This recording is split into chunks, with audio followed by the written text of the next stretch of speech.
রোজার মাসে ঔষধ বা ইনজেকশন নেওয়ার মানে বিধান কি? যেমন স্যালাইন, তারপরে চোখ বা কানে ড্রপ ব্যবহার করলে, ইনজেকশন নিলে, স্যালাইন নিলে, জি, চোখ বা কানে ড্রপ ব্যবহার করলে কি রোজা ভঙ্গ হবে? হ্যাঁ, এই ব্যাপারে কিন্তু আমাদের সুন্দর আলোচনা আছে এবং এইটার ব্যাপারে একটা মাসালা আছে আমাদের ইসলামিক ফাউন্ডেশন থেকে খতিব ওবায়দুল্লাহ সাহেব স্বাক্ষরিত অনেকগুলো খতিবদের, এবং এটা এখন সারা ওয়ার্ল্ড ওয়াইড এটা নিয়ে আলোচনা হচ্ছে। কারণ এখন কিছু রোগের জন্য ইনজেকশন নেওয়া, যেমন ইনসুলিন নেওয়াটা, এটা খুব জরুরি হয়ে যায়, বা এই যে ড্রপ নেওয়া, এটা জরুরি। এখন এখানে একটা প্রিন্সিপাল আছে, এই প্রিন্সিপালের উপর ভিত্তি করে আপনি করতে পারবেন। যেমন প্রিন্সিপালটা হলো, ইসলাম সবসময় প্রত্যেক কাজের প্রতিদানটা দেওয়া হলো নিয়তের উপরে। ইন্নামাল আমালু বিন্নিয়াত ইন্নামা লিইমরিইম মা নাওয়া।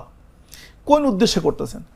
তো একটা হলো আপনার উদ্দেশ্য, হ্যাঁ, উদ্দেশ্য আপনার ভালো, যে আমি আপনার রোজারকে দুর্বল হচ্ছেন এখানে স্ট্রং হওয়ার জন্য, এরকম কিছু করতেছেন না, এটা একটা দিক। আরেকটা দিক হলো যে আপনি এটা করতেছেন না, কিন্তু ওই জিনিসটা আপনাকে অটোমেটিক এটা করে দিচ্ছে, মানে আমার ইচ্ছা নাই কিন্তু এটা হয়ে যাচ্ছে। তো এটা আপনাকে জানতে হবে। তাহলে এখানে কি দাঁড়াচ্ছে? প্রিন্সিপালটা হলো, যদি আপনার এমন কোনো অসুস্থতা থাকে, যে অসুস্থতা আপনার ওই ইনজেকশন, আপনি অবশ্যই কোনো খাদ্য নিতে পারবেন না, ট্যাবলেট কিছু, মানে পেটে স্টোমাকে কিছু দিতে পারবেন না, অথবা এনার্জি বাড়ায়, আপনার ক্লান্তি দূর করে, এরকম কিছুই করতে পারবেন না আপনি।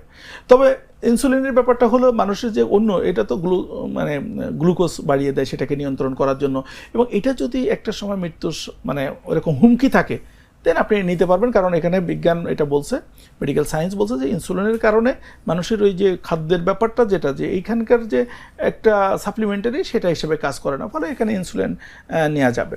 আর এই যে কানের ড্রপ বা এগুলো তো চোখে ড্রপ দেওয়া, কানের ড্রপ দেওয়া, নাকের ড্রপ দেওয়া, এগুলো দিতে পারবেন। এবং এটা খেয়াল করতে হবে যেন এটা মানে কিছু ড্রপ আছে যেটার একটা স্বাদ থাকে, একটা ঝাঁজ থাকে, সেটা যেন কোনোভাবে ভিতরে প্রবেশ না করে। আর এটা খুব যদি জরুরি হয় তাহলে নেবেন। বিশেষ করে নাকের ব্যাপারটা, কানের ব্যাপারটা ওইভাবে যায় না, তাও কিছু ড্রপ আছে যেগুলো কিন্তু গলায় বোঝা যায়।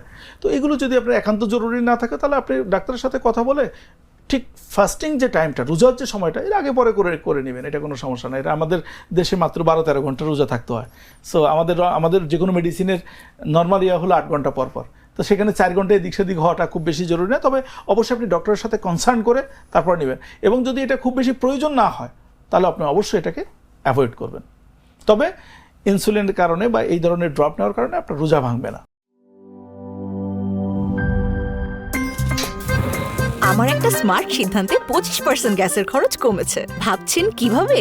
সাধারণ গ্যাস স্টোভ বদলে আমি এনেছি আরএফএল গ্যাস স্টোভ। এর সাইন্টিফিক নজেল ও ব্রাস বার্নার ক্যাপ সমানভাবে তাপ ছড়িয়ে রান্না করে দ্রুত, তাই গ্যাসও বাঁচায় 25%, টাকাও বাঁচে 25%। আরএফএল গ্যাস স্টোভ, নিরাপদ ও গ্যাস সাশ্রয়ী।